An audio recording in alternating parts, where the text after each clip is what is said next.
So this goes back to what you learned in the last class period. In this case, it was Friday. Whenever you were provided with the real roots, another name for roots is zeros. What's another name for it? X-intercepts.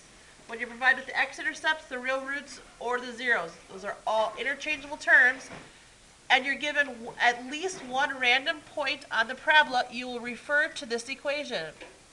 You need to have this memorized. So if I told you that the real roots exist at x equals 9 and x equals 7, and one random point is 5, -8 on this parabola, we're going to come up with a quadratic equation that models this data. So I'm going to substitute in 9 for R1 and 7 for R2. On Friday, some students asked, how do I know when inside the parentheses it will say like x plus 9 or x minus 9?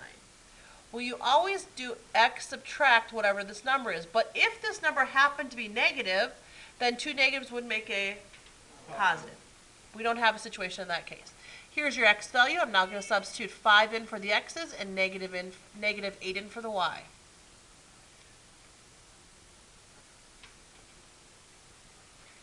Going to do the basic math.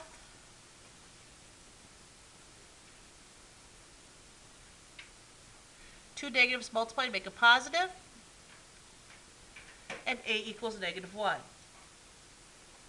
Our goal is to write an equation of a parabola that models this data. So y equals -1, x minus 9, and x minus 7.